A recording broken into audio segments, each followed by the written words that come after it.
आज आपण बघा मस्त रेस्टॉरंट स्टाईल काजू करी कशी बनवायची याची रेसिपी बघणार आहोत। अगदी झटपट तयार होते आणि अतिशय स्वादिष्ट अशी ही रेसिपी बनते।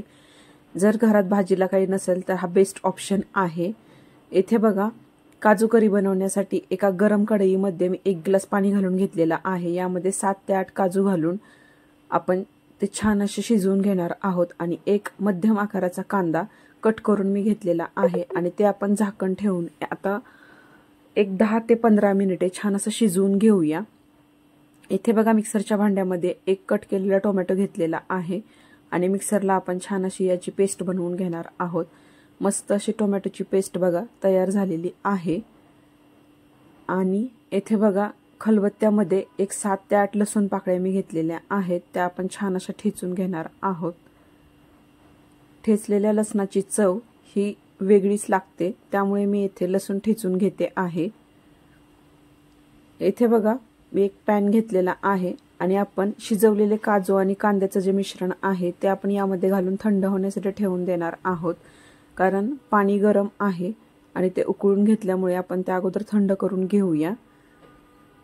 नंतर बघा इथे एका गरम कढईमध्ये मी 1 चमचा तेल घालून घेतलेला आहे। त्यामध्ये काही खडे मसाले घातलेले आहेत, त्यामध्ये तमालपत्र, दालचिनी, लवंग, वेलची घालून घेतलेली आहे आणि नंतर एक मध्यम आकाराचा कांदा घालून आपण हलकासा तो ब्राऊन रंग येईपर्यंत परतून घेणार आहोत। नंतर यामध्ये अर्धा चमचा हळद, अर्धा चमचा लाल मिरची पावडर, अर्धा चमचा तिखट, अर्धा चमचा जिरेपूड, अर्धा चमचा धनेपूड,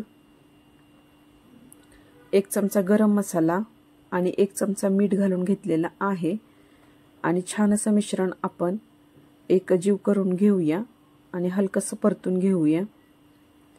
हलकासा कांद्याचा रंग बदलल्यानंतर आपण यामध्ये टोमॅटो प्युरी घालून घेणार आहोत। टोमॅटो प्युरी थोडीशी आंबट असते, त्यामुळे आपल्याला ती छान अशी परतून घ्यायची आहे। जर आपण चांगली परतली गेली नाही तर त्याचा जो कच्चापणा आहे किंवा त्याचा जो आंबट फ्लेवर असतो तो भाजीला येतो, त्यामुळे आपण टोमॅटोची प्युरी छान अशी परतून घेणार आहोत। आणि येथे बघा मिश्रण छान असं गरम झालेलं आहे काजू आणि कांद्याचं, तेच आपण मिक्सरच्या भांड्यामध्ये घालून छान असं मिक्सरला बारीक करून घेतलेलं आहे आणि मस्त असं थिकनेस मिश्रणाला आलेला आहे बघा। आणि तयार मिश्रणामध्ये आपण मिक्सरला फिरवलेले जे मिश्रण आहे ते घालून घेणार आहोत। जर आपल्याला आवश्यकता वाटली तर आपण यामध्ये अगदी 1 ते 2 चमचे पाणी घालू शकता, मिश्रण जर खाली लागत असेल तर। नंतर बघा यामध्ये मी 1 चमचा कसुरी मेथी घालून घेतलेली आहे आणि बारीक चिरलेली कोथिंबीर घातलेली आहे आणि एक 10 ते 12 काजू मी वरतून घालून घेते आहे आणि हे मिश्रण आपण एक 5 ते 10 मिनिटे छान असं शिजवून घेणार आहोत।